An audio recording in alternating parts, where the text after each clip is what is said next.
안녕하세요. 혹시 우리나라 문학사에서 최초의 이별 노래는 뭘까 궁금해 본 적 있으세요? 오늘 바로 그 노래, 아주 개인적이고 슬픈 노래의 뿌리를 찾아 함께 시간 여행을 떠나보려고 합니다. 저랑 같이 한번 가보실까요? 자, 바로 이겁니다. 한국 역사상 최초의 개인적인 이별 노래는 과연 뭐였을까? 그리고 그 노래가 왜 수천 년이 지난 지금도 여전히 우리 마음을 울리는 걸까요? 이게 바로 오늘 우리가 함께 풀어볼 아주 오래된 미스터리입니다. 근데 오늘 우리가 이야기할 이 두 편의 시가 왜 그렇게 대단하고 또 혁명적이라고까지 불리는지 알려면요. 그 이전의 노래들이 어땠는지를 먼저 좀 알아야 해요. 바로 고대가요라는 것들인데요. 이 고대가요라는 건 말이죠. 지금 우리가 생각하는 노래랑은 좀 달랐어요. 개인의 감정, 슬프다, 기쁘다 이런 걸 노래한 게 아니고요. 올해 농사 잘 되게 해주세요 라든가 우리나라 잘 되게 해주세요 하는 식으로 다 같이 공동체의 소원을 비는 노래가 대부분이었던 거죠. 바로 이겁니다. 이 표를 보시면 그 변화가 확 느껴지실 거예요. 왼쪽은 다 같이 공동체를 위한 노래였죠. 그런데 오른쪽을 보세요. 개인의 감정, 슬픔, 사랑, 상실. 드디어 나의 이야기가 시작된 겁니다. 부족을 위한 노래에서 오롯이 나 자신을 위한 노래로. 이거 정말 엄청난 변화 아니겠어요? 그리고 이 엄청난 전환을 만들어낸 기념비적인 작품이 딱 두 편 있습니다. 바로 오늘 우리가 깊이 들여다볼 주인공 공무도화가와 황조가입니다.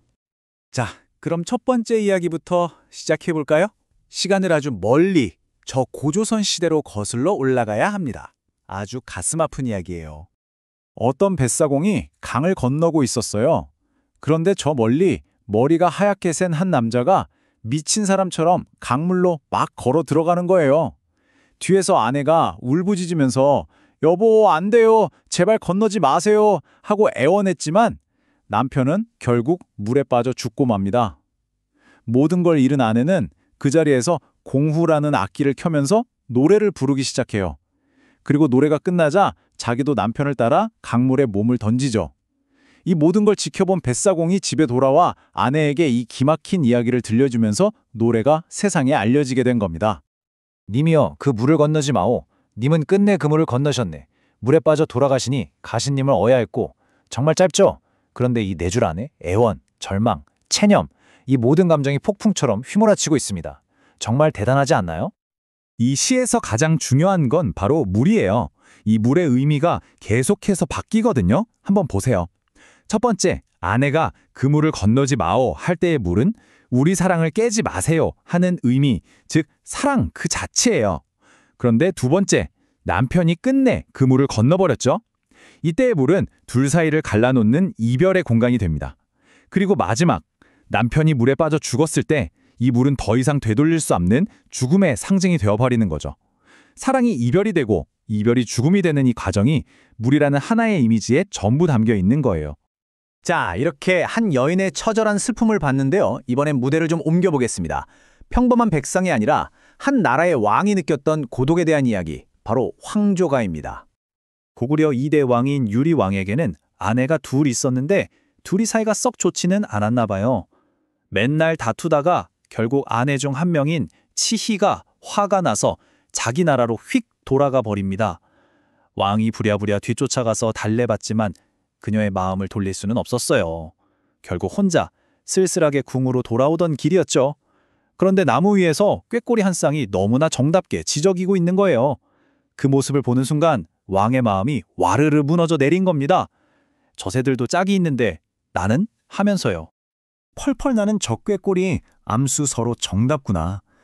외로울사 이 내 몸은 뉘와 함께 돌아갈고. 어떠세요? 너구나 아름답게 논이는 저 꾀꼬리의 모습과 후자 남은 자신의 외로운 처지가 정말 선명하게 대비되죠. 너희는 저렇게 즐거운데 나는 이렇게 외롭구나 하는 탄식이 절절하게 느껴집니다. 이게 바로 문학에서 말하는 아주 중요한 기법, 객관적 상관물이라는 건데요. 말이 좀 어렵죠? 쉽게 말해서 저 꾀꼬리들은 그냥 자기들끼리 즐겁게 놀고 있을 뿐이에요. 아무 생각이 없죠? 그런데 그걸 보는 왕의 외로운 감정과 대비가 되면서 왕의 슬픔을 훨씬 더 크게 더 아프게 만드는 역할을 하는 겁니다. 그러니까 꾀꼬리 때문에 내가 더 슬퍼지는 거죠. 정말 세련된 표현 방식이에요. 자, 지금까지 전혀 다른 두 이야기를 살펴봤어요. 한 여인의 비극적인 사랑, 그리고 한 왕의 고독. 그런데 왜 문학 시간에 이 두 작품을 항상 세트로 묶어서 배울까요? 바로 여기서부터가 정말 중요합니다. 이 두 시가 가진 진짜 힘이 드러나거든요. 그건 바로 한국인의 정석 깊은 곳에 자리한 한. 그 중에서도 이별의 정환이라는 감정의 원형을 이 두 작품에 만들었기 때문입니다. 이별의 정환이라는 건 단순히 헤어져서 슬프다는 걸 넘어서요. 그로 인한 깊은 슬픔, 아픔, 안타까움이 응어리진 감정을 말하는데요. 이 두 시가 바로 한국 문학에 이 한이라는 정서적 DNA를 최초로 심어놓은 셈이죠. 네, 바로 그거예요. 공무도화가와 황조가가 함께 개인의 슬픔, 특히 이별의 슬픔을 이렇게 표현할 수 있다는 걸 처음으로 보여준 거예요. 앞으로 수천 년 동안 이어질 수많은 가슴 아픈 사랑 이야기의 거대한 전통, 그 청사진을 바로 이 두 작품이 만들어낸 겁니다. 자, 이 흐름을 한번 보세요. 정말 놀랍지 않나요?